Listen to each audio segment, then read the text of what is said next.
Hi there, this is Dr. Eve Ruiz, owner of SpiritSpeaks MD. Thank you for coming to my YouTube channel and for checking out this episode of Energetically Engaging with Narcissism. Today's term is flying monkeys. What on earth is a flying monkey? You know, when I was first experiencing abusive behavior from other people, this vocabulary, to my knowledge, didn't exist. It's only been in more recent years that we have been honing in and focusing more on these abusive behaviors that malignant narcissists are inflicting on others. They're not the only ones, by the way. Psychopaths, sociopaths can be abusive, politicians can be, really anybody can be.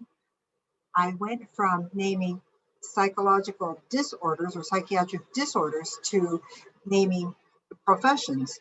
You can be in any profession or have no profession and be abusive.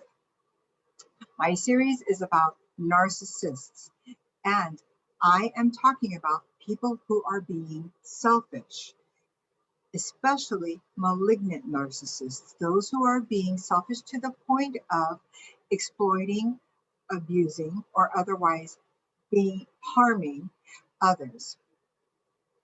All right, so I have given many terms that refer to how a narcissist can behave in a relationship. This one is about the abusive tendencies of someone by proxy. All right, where do we get this phrase flying monkeys? Well, I have Psych Central and a few other sources to thank for finding out about its origins. Psych Central's article here from July 4th of 2019 says, art imitates life, and so it is with flying monkeys. The term was coined from the movie Wizard of Oz, in which the Wicked Witch dispatches monkeys to fly and get Dorothy and her dog. The monkeys obey her commands, doing dirty work for her, taunting and terrorizing Dorothy as she tries in vain to get back home. And so it is with narcissists and their flying monkeys. It's interesting that while a narcissist loves to play victim in their own situations where they are actually victimizing others, they are sure to get a team full of support on their side to defend their victimhood against the person that the narcissist is abusing. When something happens that the narcissist gets ticked off about, a rampage can begin. What is a classic one? Good example would be when a woman who was married to a narcissist, a covert narcissist, decided that she had experienced enough abusive behavior from her husband that she decided to call it quits on attending one of his family's events. His response was then to poison the minds of relatives, of those in his church or spiritual center, on and on, to convince them that she indeed was the perpetrator and he was the one victim to abusive behaviors. When a narcissist gets their henchmen or henchwomen to do their bidding, what can ensue is this abuse by proxy that I had mentioned before. Say, for example, that a woman is going to either a psychological counselor or a church pastor and is going with the belief that she will receive support for finally opening up and discussing abusive treatment by her husband.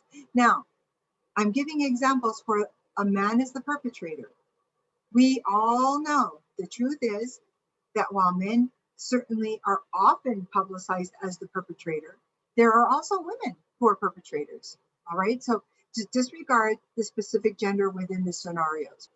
This wife comes into session and tells the church pastor or the counselor that her husband threatened to kill her, or some other threat, form of intimidation, other form of narcissistic behavior.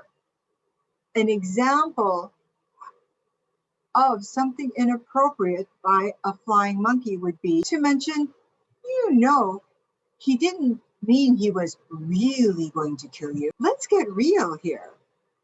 Now, getting real is something that someone who is codependent and who has been dealing with a narcissist gets to do once they start to feel saturated with the mistreatment.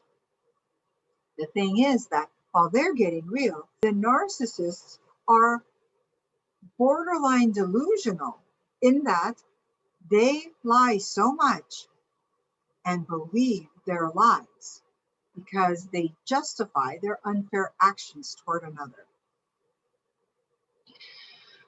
Beware if you are hearing a story where their loved one decided to snap at them or speak loudly or angrily instead of talking about how the situation may have evolved, which would show themselves in a bad light, they jump to the reaction of the person as though that were the instigating action.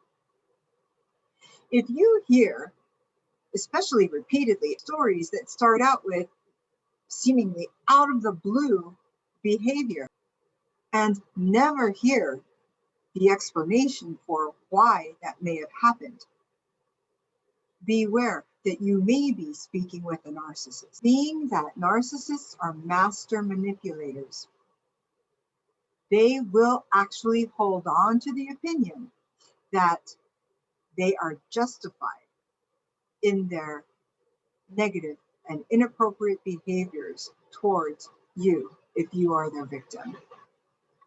It's important for you to see the large picture here. Let's make this a lesbian couple.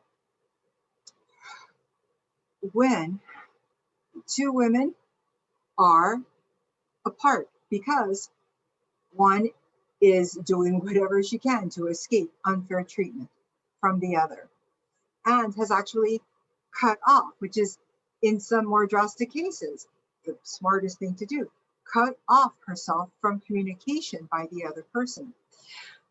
That other person, the narcissist, may go back to the victim's family members and start creating a sob story where they end up feeling sorry for the narcissist and even go up unknowingly sabotaging the victim's resolve to finally cut things off by saying such statements as, you know how much this person loves you and how much they miss you and how much it hurts them that you have cut things off simply from being, and fill in the blank with, projected behaviors, meaning what the narcissist has done but is turning around and in a topsy-turvy version of the truth, which is an untruth, is putting it all on the victim.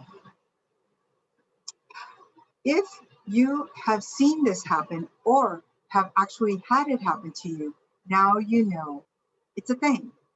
And you can be more informed the next time you or a loved one comes across this situation.